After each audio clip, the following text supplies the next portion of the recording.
Good afternoon. Good afternoon and welcome to the Rotary Club of Madison. I'm Anthony Gray, Club President. Thank you so much for joining us today. Am I able to be heard in the back? I'll take that as a yes, Mr. Stroud. Please remain standing for our opening patriotic song. Lindsay Jeezy will lead us in singing God Bless America, followed by I Love Rock and Roll with Jeff Bartell on the keyboard. I'm ready for this.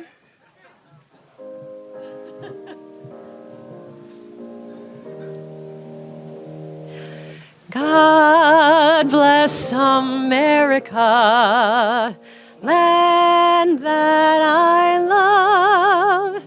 Stand beside her and guide her through the night with the light from above. From the mountains to the prairies to the oceans white with foam. God bless America, my home, sweet home.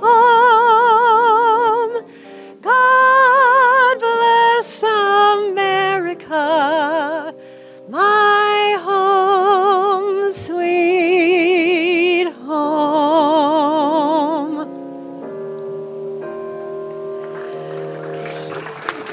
Thank you, Jeff. All right, I'm going to need a little more liveliness for this next song. Bring out your inner rock star. This is in honor of our guest speaker, our rock and roll detective today. This might be out of your comfort zone, but I at a minimum expect to hear some ows. Okay? The entry is a little bit tricky, so I'll cue you in. Hit it. Too early, too early.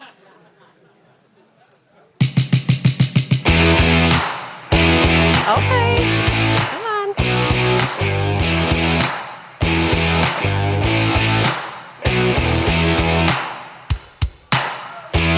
Yes! I saw him dancing there by the record machine. I knew he must have been about 17. The beat was going strong, playing my favorite song. I could tell that it wouldn't be long till he was with me, yeah, me. I could tell it wouldn't be long till he was with me, yeah, me. Singing, I love rock and roll. So put another dime in the jukebox, baby. I love rock and roll. So come and take your time and dance with me. Here's your time. Ow! He smiled so I got up and asked for his name. He said, 'cause it's all the same. He said, can I take you home where we can be alone? Next we were moving on and he was with me, yeah, me. Next we were moving on and he was with me, yeah, me. Singing, I love rock and roll. Put another dime in the jukebox, baby. I love rock and roll. So come and take time and dance with me. One more chance. Ow! Thank you. Thank you. That is all.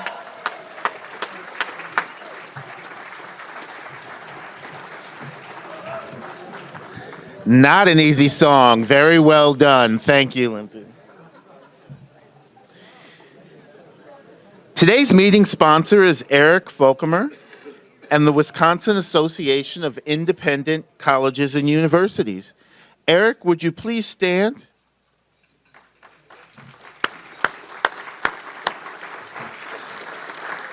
The Wisconsin Association of Independent Colleges and Universities supports Wisconsin's 20 private nonprofit institutions and their 52,000 students.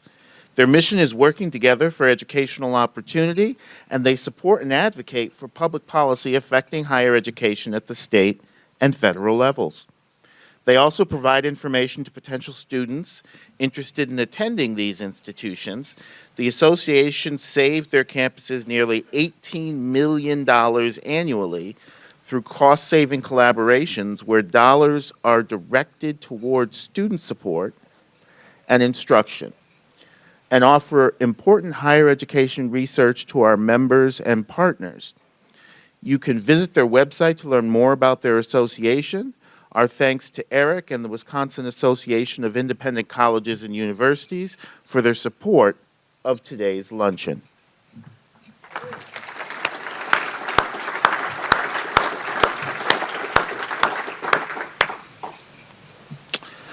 Steve Mintz will now come to the podium and introduce today's guest.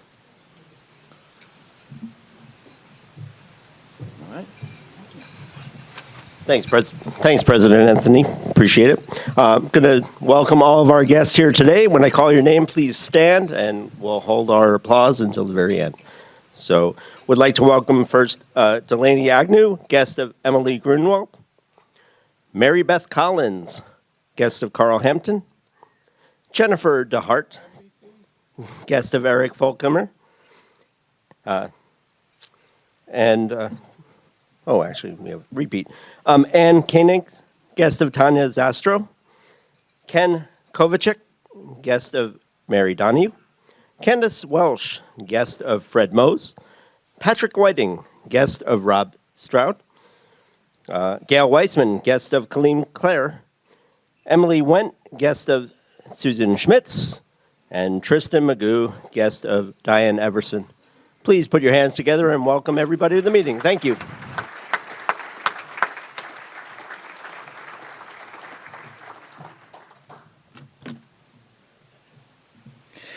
It's election season in our Rotary Club. Former President Jason Ilstrup chairs this year's Directors Nominating Committee, and he's going to come up and join us for a brief announcement.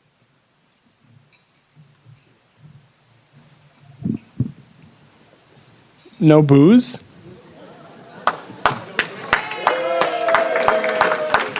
I'm back, baby. Here's what I'm going to say now that I have a hot mic. How much time do I have? Okay, 5 seconds. I got to say, President Gray, you have done an amazing job. There are 3 new things that have happened in this meeting that would have never happened in my presidency. Modern day music, by modern 1970s, 80s, yes. I was born on Thanksgiving Day, so thank you for celebrating my birthday with the Thanksgiving meal. And this is very personal, but you've invited one of my best friends from law school, Pat Whiting. We hope you join the club. So thank you for making Rotary so much better for me, President Gray. I do what I can. Thank you. Speaking of making Rotary Club much better, Rotary Club has a fantastic board of directors. It's made up of 12 members who serve 2-year staggered terms. Our most immediate past president is also there on a 1-year term. So don't worry, I'm almost done with all of you. All right, our current board members are listed on the screen right now. If you are here today, please stand for Rhonda Adams, Joy Cardine, Sarah Eskridge, Aurelia Estrada, Mike Getzler, me, Janina O'Rourke, Janet Marino, Robert Reed, Julie Swenson, Angela Titus, Charles Tubbs, and Bob Winding. Let's give a huge round of applause for our board members.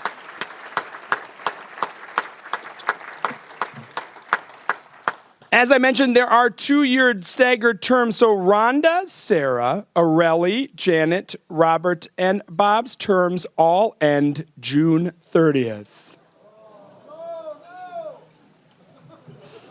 There's a mutiny here. I like this.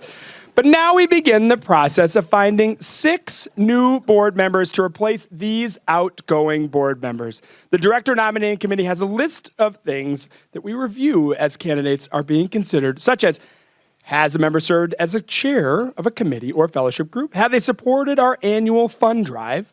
Do they attend weekly regular meetings? And are they looking to make a commitment to Rotary the members might have? All right, this year, the nominating committee has reviewed over 50 names, and I'm pleased to introduce 12 nominees for this year's ballot. The following members have agreed to place their name in front of you. Dewey Brederson, Mike Engelberger, Tara Grays, Maria Papasides, Amanda Jabs, Renette Maurer, Connor Moran, Mary Ellen O'Brien, Cedric Page, Wendy Wink, Greg Zaharsky, and Tanya Zastrow. Let's give a huge round of applause for all of those that have stepped up.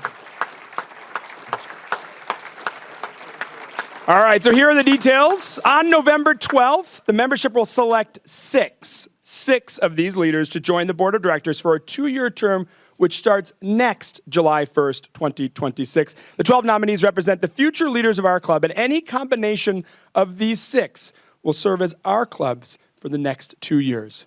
Our club bylaws also provide the possibility for additional nominations. Any 20 voting members may nominate additional candidates. Additional nominations must be submitted in writing and filed with Pat Jenkins, the Rotary office, by Wednesday, October 29th, so a week from right now. Thank you again to the 12 current board members and the 12 Rotarians that have put their names forward for nomination this year. We are a better club thanks to your leadership. Back to you. Thank you so much, Jason. This is an important process of choosing the future leaders of the organization. And as many of you are aware, when you choose future presidents, you choose them from the board. So these really are the future leaders of your club. And we thank everyone who is willing to put forward their names and stand for election. Our 2 grant committees have completed the review of the applications this year, and we're going to have 2 brief reports. Janine O'Rourke, a member of the Excellence in Education Committee, will come up first. She'll be followed by Peter Covey, chair of the Innovation Grants Committee. Hey. Welcome to the podium. Okay, so I served on this year's Rotary Excellence in Education Grant Review Committee. We reviewed 23 applications with requests totaling over $850,000. We conducted site visits for the finalists and selected 6 organizations we felt best fit our criteria, which includes targeting underserved communities, enhancing access to quality education, fostering inclusive learning environments, addressing achievement gap, collaborating with schools and other nonprofits to leverage resources and expertise. We also wanted to select organizations that can offer volunteering opportunities for our club members to be connected to the project. Today, I am pleased to share news of the grants that have been awarded.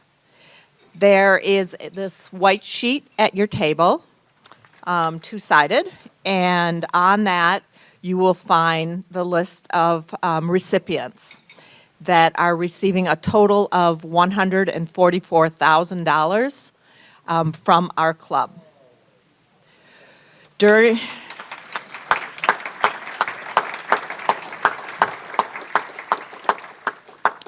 During this year's fund drive, which starts in a few weeks, we will be highlighting each of these organizations so that you can become more familiar with the amazing things that they are doing. There's one additional project on the list that we are exploring, but before we commit, we need input from you, our members, to determine whether this project is feasible for us to undertake. So we are looking to participate in the Madison Public School Foundation's Adopt a School project. We are seeking to partner with the Virginia Henderson Elementary School on Madison's east side. We chose this school because Virginia was a very active member of our club, along with her husband, Perry, during their lives. This partnership would be a big commitment from members in volunteering as well as our financial support. So we need to gauge the interest level that we would all be willing to put forward. When you get back to your office or home today, you'll find an email from our Rotary office with a link to a brief survey. We would really appreciate it if you would complete the survey by next Friday to help us explore the interest level as we continue to evaluate this potential program for our club. We'll keep you posted on the progress. Thank you very much.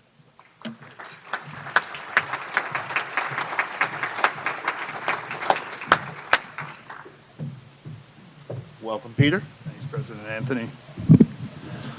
Hi, good afternoon. I had the honor of serving as chair of this year's Rotary Innovation Grants Committee again. And the Innovation Grants Program is one that exemplifies Rotary's spirit of creativity and problem solving and community impact. This year we provided $69,592 in grants of up to $5,000 to 15 nonprofit organizations that are seeking to try something different. They're working to develop innovative solutions, inspire positive change, and working to tackle community challenges in fresh and meaningful ways. Our 15-member committee reviewed 64 applications. Included on the sheet at your tables is a list of the 15 organizations that received one of our innovation grants this year. These grants will help them test new ideas, pilot breakthrough programs, expand existing efforts, and reach more individuals and families in need. Every dollar invested in this program helps fuel new possibilities, and your support in the upcoming annual fund drive empowers local nonprofits to create lasting change and build a stronger, more resilient community. If you have any questions about this program, I'd be happy to share more details. Thank you.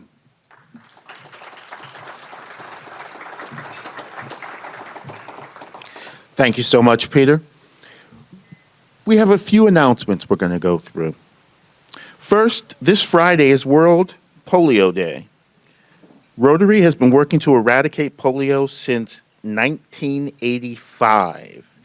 As a founding partner of the Global Polio Eradication Initiative, Rotary has reduced polio cases by 99.9% globally.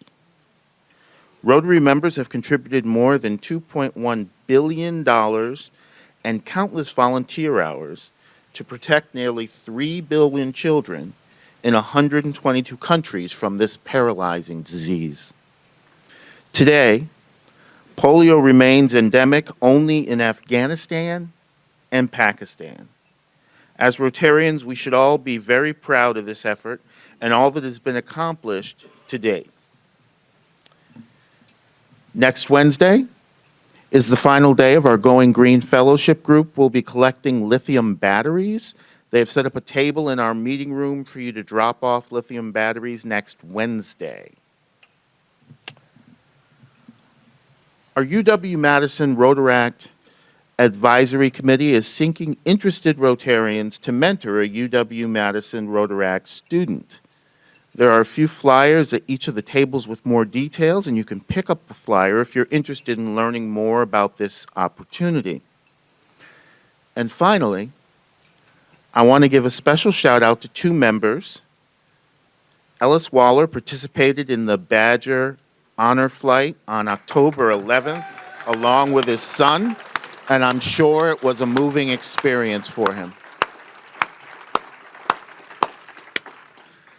And Mike McKay has just returned to Erdman last week to become their healthcare market sector leader. Congratulations to Mike on this transition back to Erdman.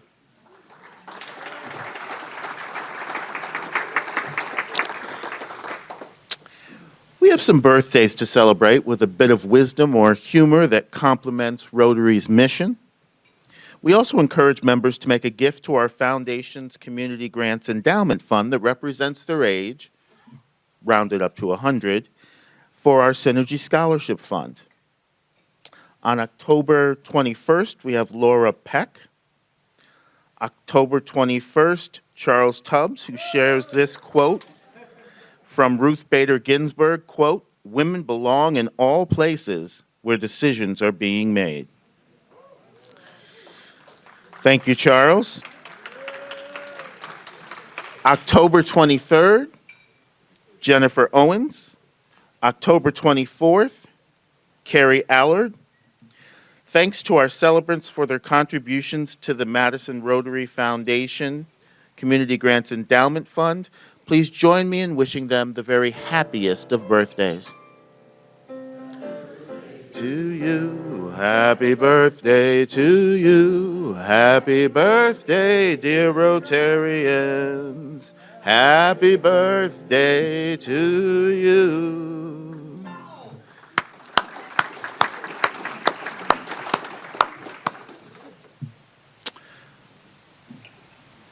Today's speaker is Jim Berkenstadt, who founded the company Rock and Roll Detective LLC in 1991.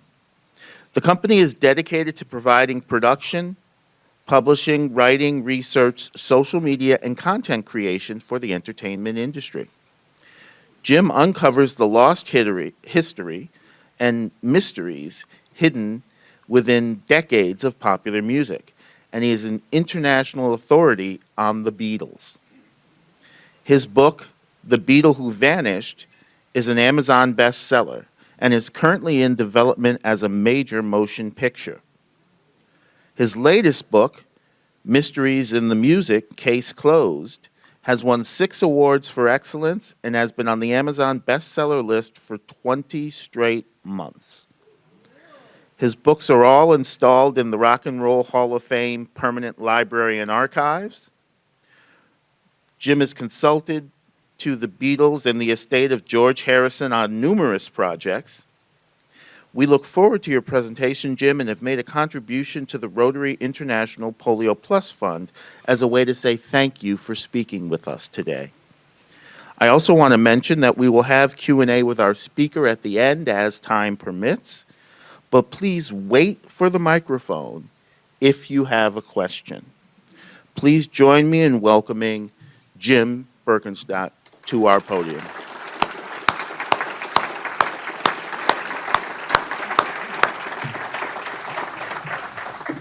I turn this over to you. Good hands. Good afternoon, everyone. I'm going to have to cross out like a lot of paragraphs after that introduction, or else it just may sound like a rerun. But anyway, it's really a pleasure to be here, and I really appreciate the Rotary inviting me to come speak. As you heard, I am known as the Rock and Roll Detective. I think Neil Aspinall, the Beatles' early road manager and then CEO, gave me that moniker a long time ago when we first met. And it's a great honor. And getting to consult for legacy rock and roll families that I've grown up enjoying and admiring, such as the late George Harrison, the Traveling Wilburys, Roy Orbison, and the Beatles, has really been nothing but a joy. It's never work.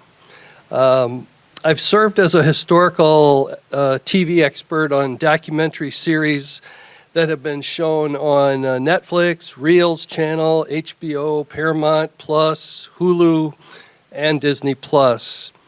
My daughter said that I should share this story with you about my connection to the Beatles.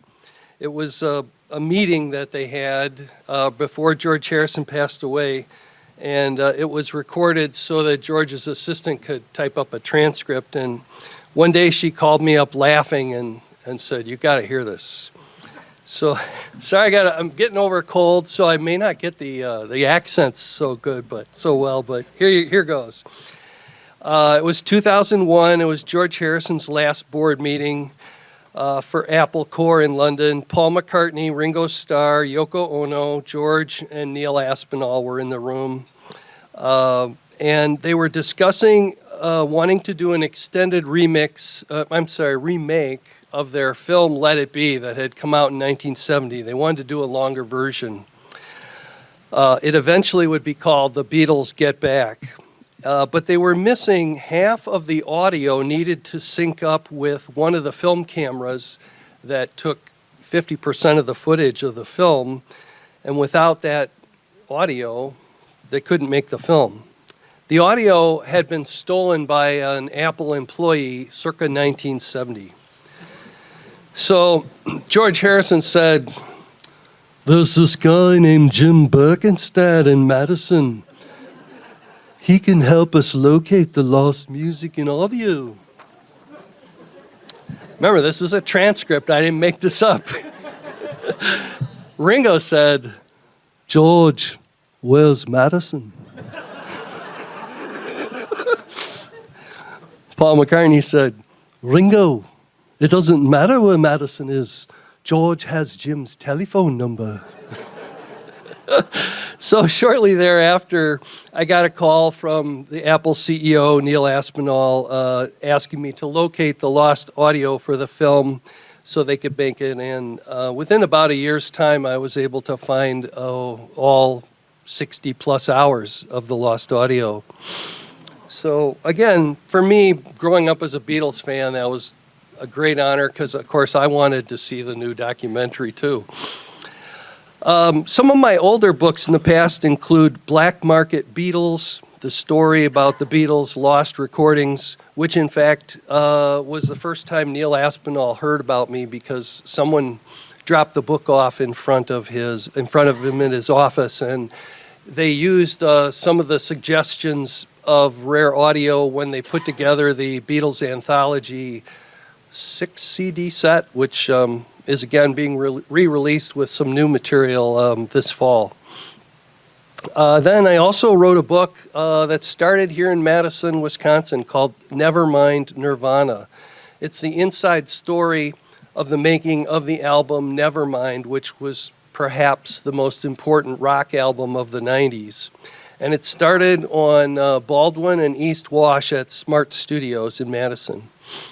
One of my recent books is Mysteries in the Music, Case Closed. It's been a long time bestseller on Amazon, winner of 6 book awards. Here's sort of the back cover blurb for that. Mysteries in the Music, Case Closed examines the secrets, myths, legends, hoaxes, and conspiracies that are such an intriguing part of rock and roll history.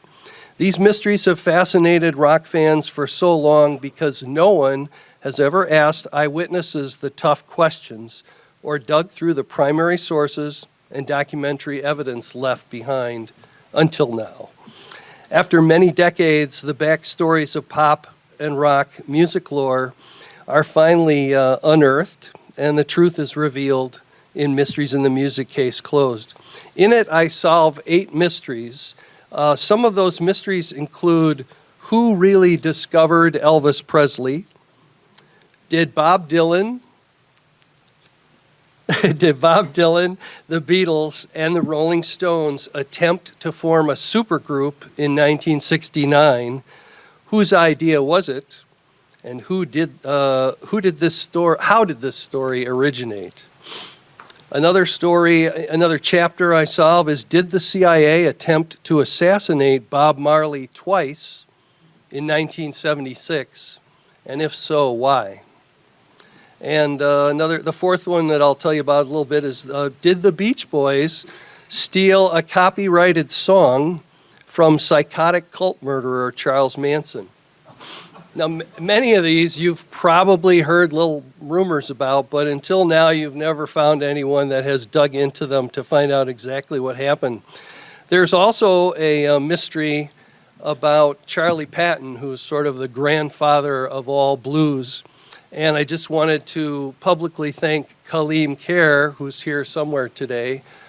Thank you, Kaleem. Kaleem was very helpful with some of the wording and such that I needed so that the history was presented correctly and historically for its time. And that's a really interesting chapter too, because without Charlie Patton, you'd never have heard of Muddy Waters and Buddy Guy and the rest of the great blues people that came down from that Mississippi area. As a consultant, excuse me a second here. As a consultant to the Beatles, Apple Company, and George Harrison, I've worked on the following projects: the Beatles Cirque du Soleil Las Vegas show, the Beatles Help box set, DVD box set, the Concert for Bangladesh DVD re-release, George Harrison's career spanning Dark Horse Years box set, the All Things Must Pass George Harrison Uber box set, and it is Uber. The box weighs actually about 50 pounds. It's got a lot of stuff in it, besides music. The Traveling Wilburys box set, Living in the Material World, the CD and DVD re-release. And as mentioned earlier, I served as historical consultant to Martin Scorsese on the HBO Emmy-winning film George Harrison, Living in the Material World, which is still streaming. And if you have a chance to watch it, it's really a fascinating film, and you'll learn a lot about George Harrison and why he's my favorite Beatle. I've also worked on Ron Howard's film 8 Days a Week about the Beatles' touring years. And as I mentioned, I worked on the Beatles Get Back documentary, which is on Disney Plus, that was directed by Peter Jackson. I think my most popular book, which is the one I'll talk about today, is The Beatle Who Vanished. And it's a second edition, the 60th anniversary Beatles tour edition. The reason why I wrote a second edition is because over the last, say, 8 years since the first edition came out, I was able to discover ultimately what happened to Jimmy Nicol.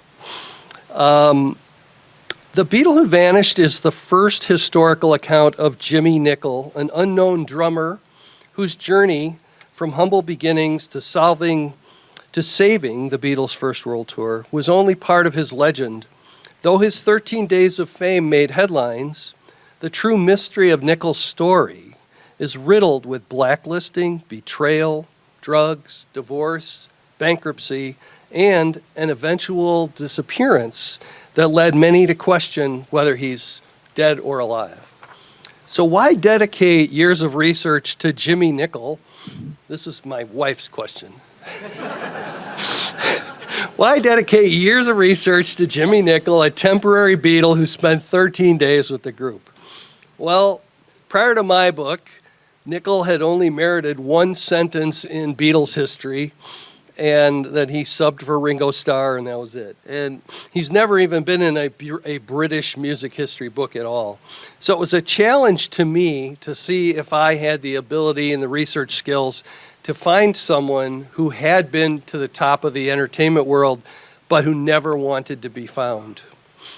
So I had questions. What did Nicol do to get this job? What was his backstory? How was he in a position to even be considered for this last-minute job? Why was he chosen?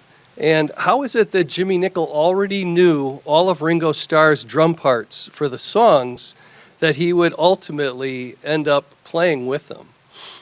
What did Nicol do after the Beatles? And I guess the most important to me was, how did Nicol handle those 15 minutes of fame for the rest of his life after those 13 days were over? And, of course, is he dead or alive? So what did I find? I found that Jimmy Nicol was a very enigmatic character, very proud and independent. He often vanished whenever he wanted to start over his life or his career. And by vanish, I mean he would leave a country and go to another country and not tell a single other human where he had gone. It was a bit of a treasure hunt with thousands of pieces of a giant puzzle, interviews, promoter documents, articles, videos, posters, 45 sleeves, ticket stubs, handbills, and photos.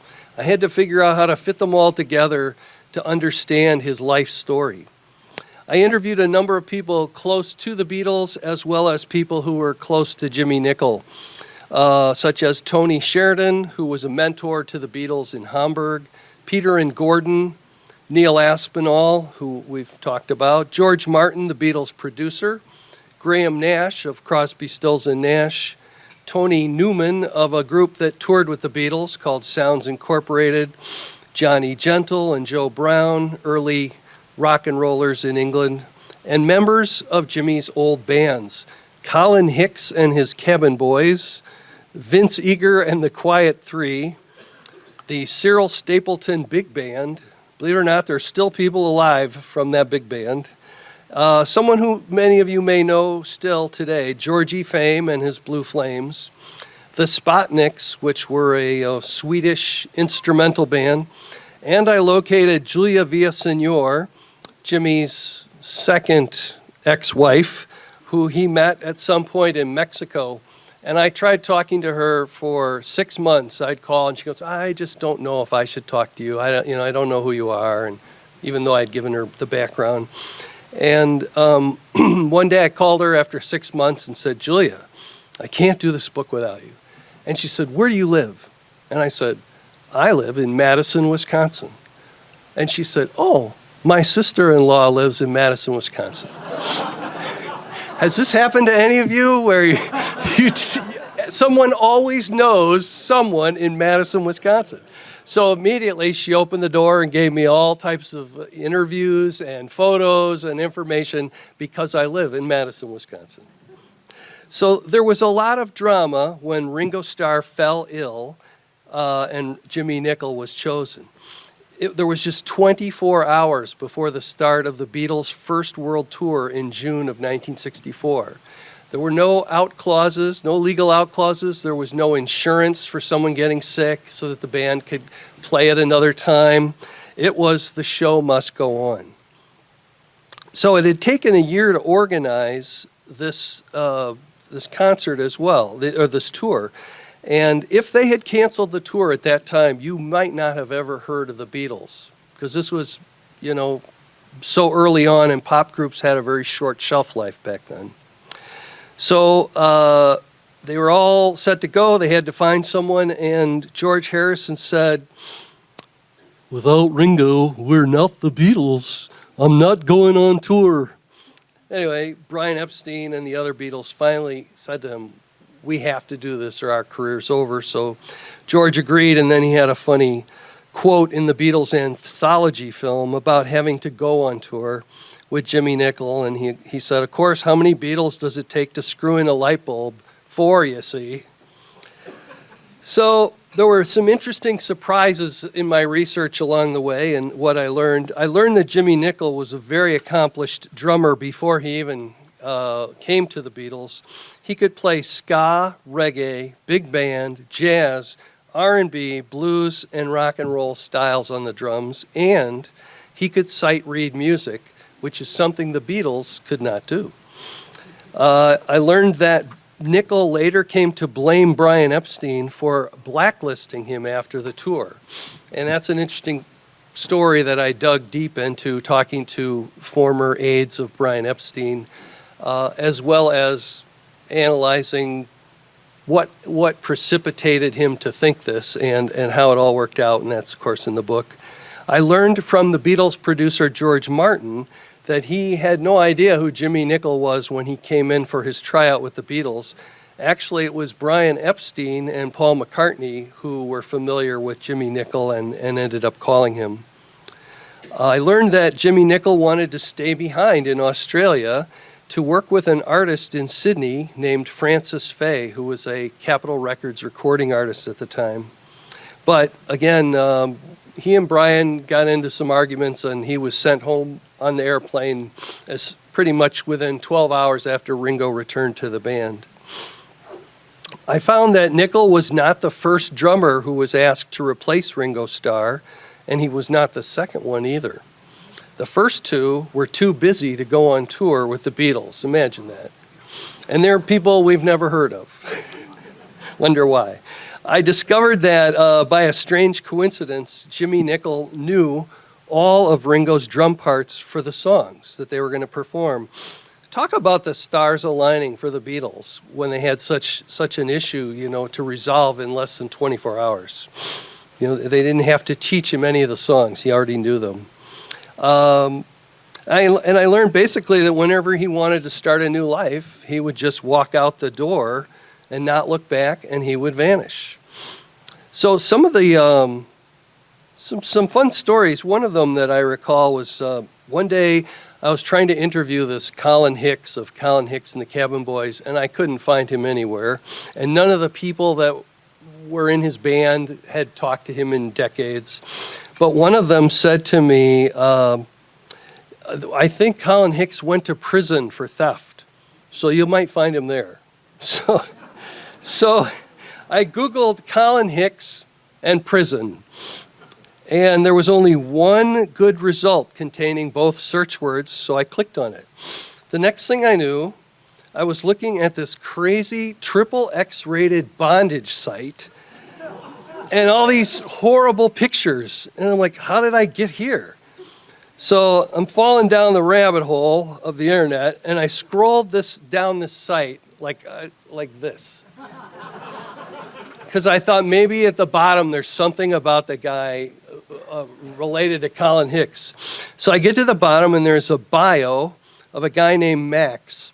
And it mentioned that he had gone to prison for creating obscene websites. Imagine that, which was definitely not a surprise at that point. But then it said when Max was a young boy in Italy, he started hanging out at a nightclub called the Lido, where he met Colin Hicks and the Cabin Boys and became their roadie. So you never know where your research is going to lead. So bingo, I called up Max. There was a phone number, and some henchman answered the phone and thought I was either with the police in LA or the FBI. And so after 10 minutes of explaining who I was and why I wanted to talk to Max, I was able to get a hold of him on the phone, and I learned so much about Jimmy Nicol when he joined his first professional band and they got to tour Italy. I learned that he made his first professional recordings there, and it just led to many other people and leads. So you never know where you're going on the internet. So what was Brian Epstein, the Beatles manager, looking for in a replacement? He needed someone who could quickly learn the drum parts, and as I've said, that was not a problem with Jimmy. Someone who would not create the impression with the media that Ringo Starr was being replaced, because that was a big, important factor for them. They didn't want people to think Ringo's gone just because he was sick, and neither did Ringo. They wanted someone who was mature and diplomatic, who would not go and tell the press about sex, drugs, rock and roll going on in the hotel rooms at night, and someone who could just fit in. And luckily for Jimmy, he was a little older than the Beatles, more mature, and he fit the bill. The book took me to England, Amsterdam, Mexico, and Australia in search of Jimmy. I tried to retrace his footsteps and, see if I could follow his career and see what else I could find. The book has over about 140 photos in it. It's, unlike a lot of other Beatle books that come out weekly, it seems these days, that contain a lot of retold myths thrown together from People magazine quotes. This one contains over 900 footnotes and interviews, firsthand research and interviews and articles. The book is, the story is a cautionary tale. One day, Nicol was an unknown drummer and said, quote, "The day before I was a Beatle, not one girl would look me over. The day after, they were dying just to get a touch of me. Strange and scary all at once. It's hard to describe the feeling, but I can tell you, it can go to your head." And it did. Madison record producer Butch Vig, who's produced Paul McCartney, Nirvana, Foo Fighters, Smashing Pumpkins, and others, says, quote, "This book is a fascinating and mysterious must-read for hardcore Beatle fans and anyone who wants to understand the meteoric rise to pop stardom and the subsequent crash landing." Alex Orbison, the youngest son of Roy Orbison, revealed, quote, "I've been a drummer since I was 8 years old, and my dad was very supportive and taught me many things on the drums. Dad even toured with the Beatles in the UK in 1963. When I first read The Beatle Who Vanished, just the fact that Jimmy Nicol was invited behind the curtain and was a legit Beatle, able to perform, do interviews, and get all the perks, just to be in the group, and then to be dropped off back at the airport, amazing." He said the second half of the story turns into a real mystery. It really has mass appeal. Thank you, Alex. In the end, Nickel's pre- and post-Beatles career was a roller coaster of tours, recording projects, non-musical occupations. Jimmy was not just a drummer. He was an arranger, producer, keyboard player, band leader, music and film track composer. He manufactured political buttons, radio host, teacher, and remodeling contractor. What a life. He endured hard financial management, divorce, band breakups, bankruptcy, betrayal, drug abuse, but he never gave up his dreams to do things his own way. This book really takes you behind the scenes, literally, from his early childhood bands through Nickel's tryout at Abbey Road to hitting the road and making friends with the Beatles in the hotels, on stage, planes, running from millions of screaming girls. The book will make you feel like you are inside the Beatles' inner circle, and this is all before the mystery of him vanishing in 1965. Beatle Vanish is an interesting story that really works on two levels. One is just piecing together all of this detective work I did, thousands of pieces to put together. But secondly, a portrait emerged about a very independent and talented person who experiences a huge ride to the top of the entertainment world at a very young age and for a very short time. I wanted to explore what those 15 minutes of fame are really like and how it affected him for the rest of his life. Hopefully I've been successful in conveying Nickel's story, which is clearly a cautionary tale. The book has been optioned to the British film company Ecos Films. A director is currently being selected, and the film is in development. I currently serve as script consultant and executive producer on the forthcoming film. It's also been optioned to Appian Way, which is a production company in LA headed by Leonardo DiCaprio. They're also in development to produce a documentary about Jimmy Nickel based upon the book. My next projects involve two documentaries. One is called If These Walls Could Rock, about a rock and roll hotel in Los Angeles called the Sunset Marquis. That should be coming out next year, streaming. And just started working on a documentary, Smells Like Teen Spirit, a documentary about the making of Nirvana's Nevermind album, currently in development. My next book is called John Lennon's Mendips Mystery Guitar. In 1996, a dusty Dallas tuxedo 1950s guitar was discovered in a shadowy corner of the loft at John Lennon's childhood home. His home was called Mendips. This iconic treasure was immediately buzzworthy and shrouded in mystery because the new owner claimed it was John Lennon's guitar. With eyewitness accounts, mysterious provenance, and tantalizing clues, the story twists and turns through Lennon's youth and musical journey as he founded the Quarrymen and ultimately the Beatles. Beatles fans worldwide have wondered about this iconic guitar's provenance. Could this be John Lennon's first electric guitar, the missing link in the Beatles' origin story? Or is there another explanation? The answer awaits, hidden in the shadows of Mendips. Anyway, in closing, I have a newsletter sign-up sheet at the table in the back if you want to keep up with my projects and books and stay in communication. It only goes out about once a quarter, so you won't be bombarded.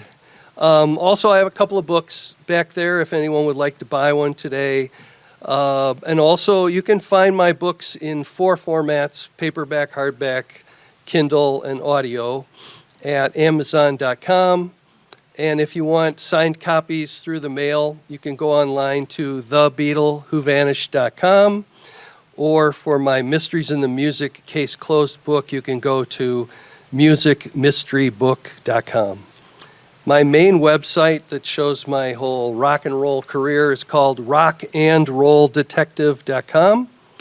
And finally, I'd just like to thank you for inviting me to come to Rotary. I really enjoyed this. And I'm going to kick off with one question and then be happy to take all of your questions as well.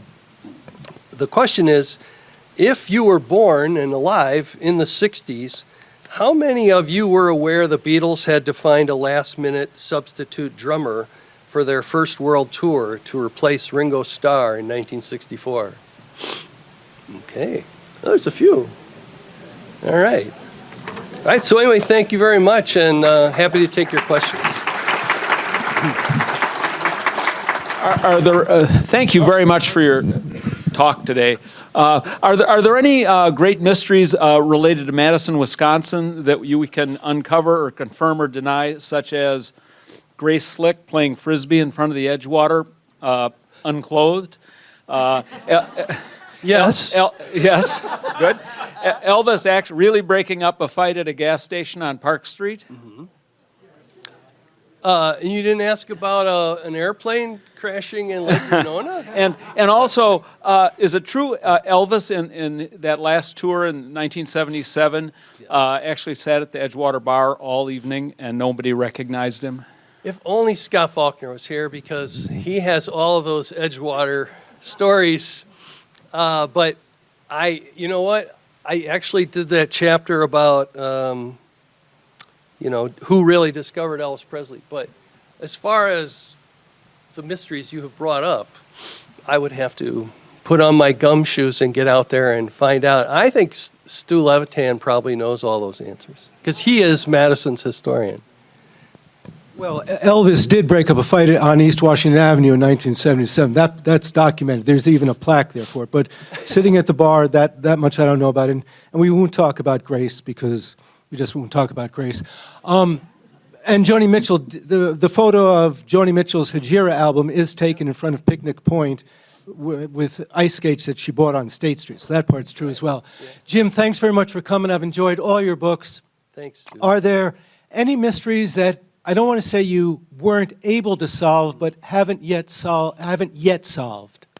You know, there was a mystery that I did look into to see if I could solve, and that related to when Led Zeppelin was sort of at the height of their fame.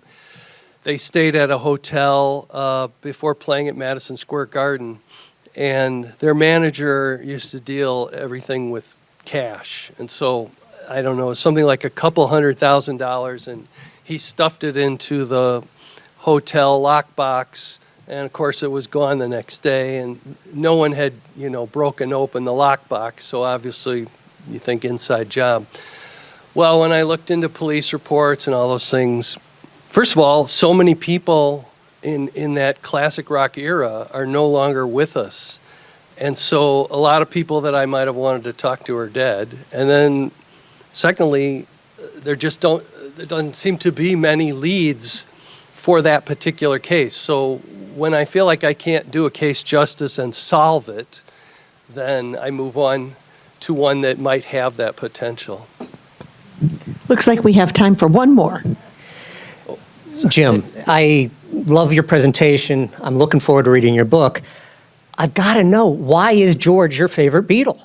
I mean, that's really an unusual choice. Oh, okay. Well, I would say that one of the things that I liked about George was that I think as they were being Beatles, and suddenly you have everything you want in the world: fame, money, women, etc. Except for Patty, she went somewhere else. Anyway, you have almost everything, and George turned to spirituality. And to me, that was really fascinating, and I started to hear it in the lyrics of his mostly his solo music is where that started. And I was just fascinated by that. And then he also was the first guy to put on a charitable concert where everybody worked for free, and he brought together the greatest rock artists of the time for a concert for Bangladesh. And there's just so many things to admire about him. He was very, very humorous, very funny. And not only was he my favorite Beatle, but I got to work with him for 3 years before he passed away. And I know Olivia very well and Danny very well. And, we've continued to do more projects. And to me, to be able to, George and I only ever emailed. And even, you can hear his voice much better than mine. You can hear his voice in the emails, and he was just so funny, and he loved Monty Python, loved that humor. I mean, he mortgaged his mansion just so that he could get to watch Monty Python's movie. I think it was Life of Brian.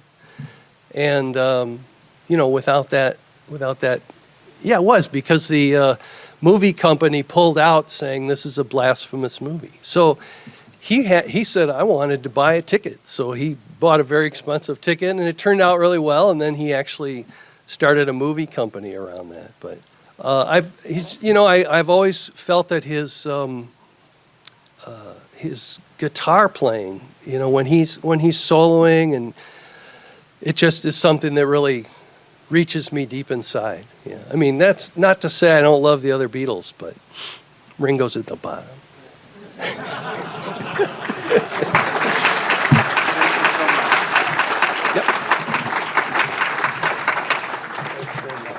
Thank you so much. That was really fabulous. Jim, thank you so much for speaking with us today. And thanks to everyone who attended this meeting. One quick announcement before I let you all go. Past President Charles McLyman is mentoring a Rotary scholar who is a freshman at Edgewater. And he's Edgewood. What did I say? Edgewater? There's your blooper. And he's studying statistics, which Charles admits is not his cup of tea. If anyone is able to assist in mentoring this scholar in statistics, please reach out to past President Charles. I hope you'll consider joining us next week when we hear from Madison College President Jennifer Burning, who joined our Rotary Club in September. If there are no other items for the good of the body,